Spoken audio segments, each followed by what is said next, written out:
Douglas Cooling and Heating, serving the Birmingham area for 38 years. 988-3706. That's Douglas.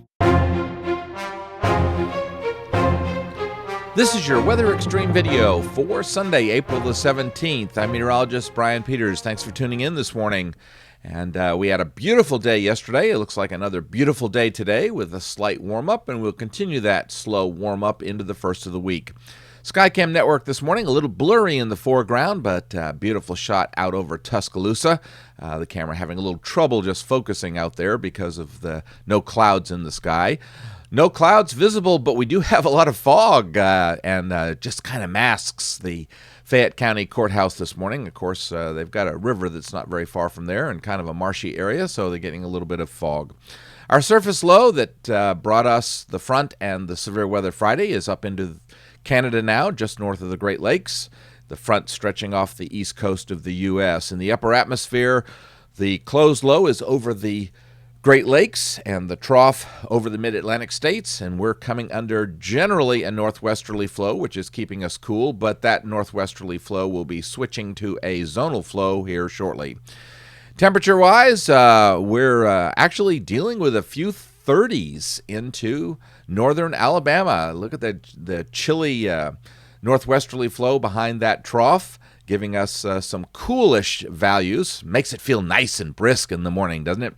Across central Alabama, most of our temperatures are in the 40s. We're 40 at Birmingham, 42 at Tuscaloosa, and 45 at Anniston. But again, some 30s across the northern part of the northern part of Alabama and the Tennessee Valley.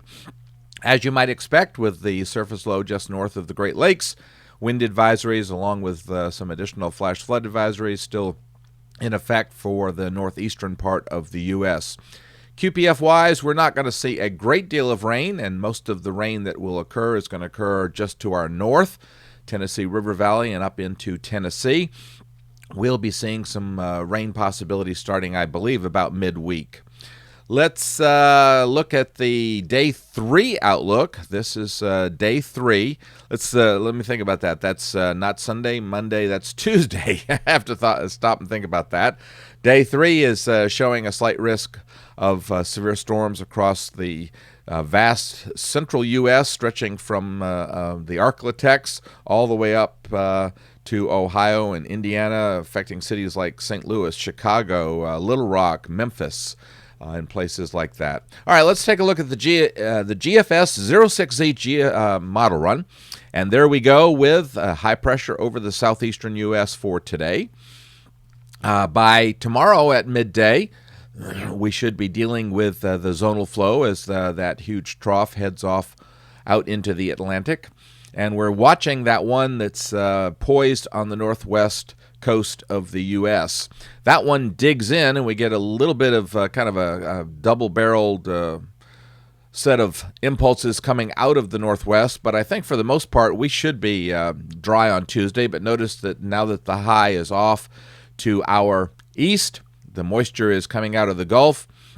We're getting a surface low in Kansas. And so that's setting the stage for some rain at midweek.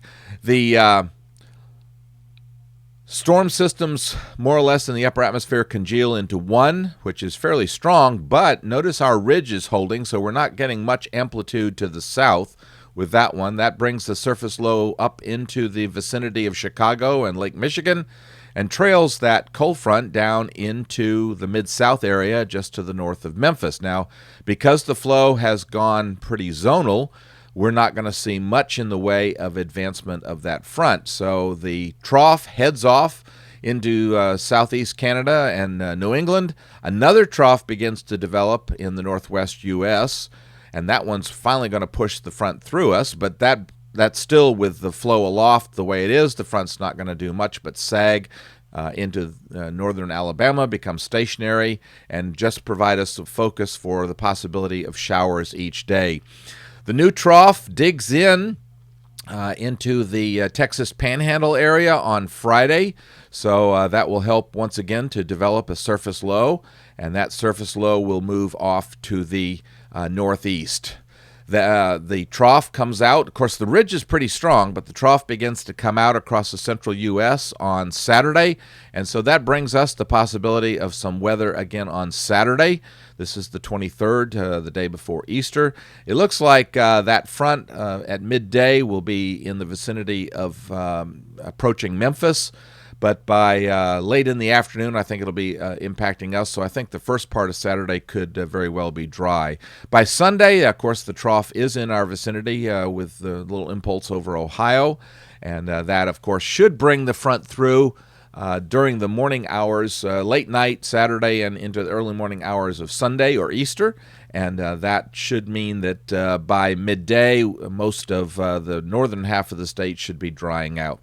All right, let's go out into voodoo country. And once again, we have more troughs coming across around the 28th, which could produce another weather system for us.